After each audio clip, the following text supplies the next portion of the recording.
both sides of the aisle, and in every corner of this country, there are legitimate concerns and questions as to what exactly President Obama is doing with regard to the current immigration battle. From telling jokes about Republicans, failing to understand why a single photo op is crucial, and falling back on the blame game at every turn. The president's whirlwind trip through Colorado and Texas will have people talking for a long time about the immigration reform sincerity of this president. And that's the focus of this edition of Newscall. Immigration rights advocates have protested the president's deportation strategy.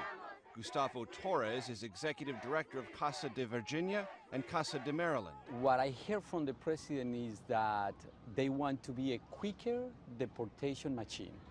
And I think that is totally wrong. I think that we need to treat those victims because those kids are victims of violence and poverty. We need to treat them with compassion. It is a catastrophe on the border. Local business and Republican leaders recognized National Immigration Reform Day by calling on the federal government to come up with immigration reform. They want to address the 15 to 30 million undocumented immigrants that they estimate have arrived in the U.S. in the last 30 years. There's no question that these children, we must treat them humanely, but they have to go home. Democratic candidate for governor, State Senator Wendy Davis, was in Houston today. She says she has seen the problems along the border firsthand. She says the federal government needs to spend $3.7 billion to make the border more secure. Governor Perry got what he wanted, a one-on-one meeting with President Obama.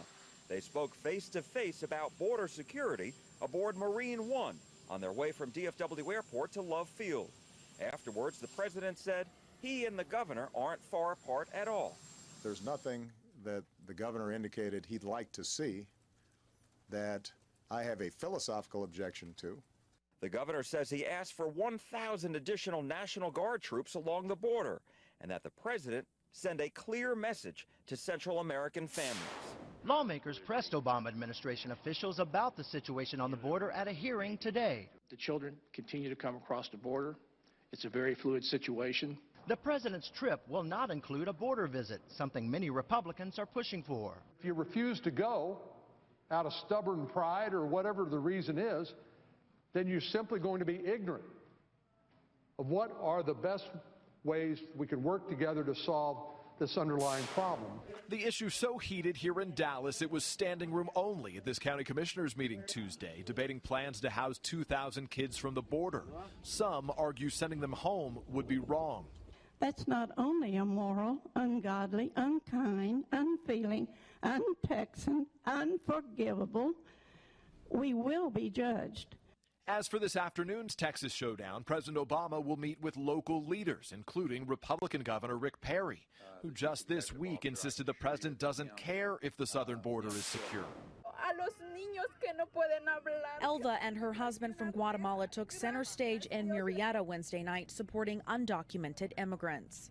We know that there are a lot of children currently in detention along the border and in other places. So it takes the work of all of us to come together to support these type of causes. The couple left the violence of their country, hoping to give their children a better life in the States. But now 2 of their children are detained in Texas for processing. Their story similar to hundreds of undocumented mothers and children bused in Murrieta last week for processing. Should the president be going to the border today? He's in Texas.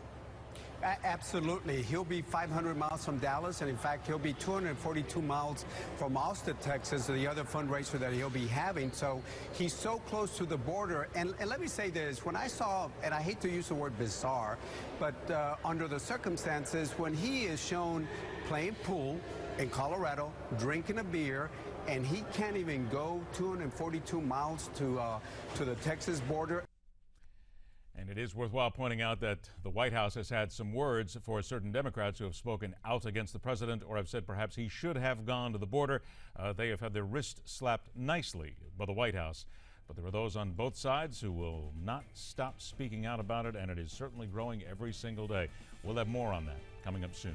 Next hour, an honest and well-thought-out possible solution to the immigration crisis and a possible crisis when it comes to the drugs you need under Obamacare.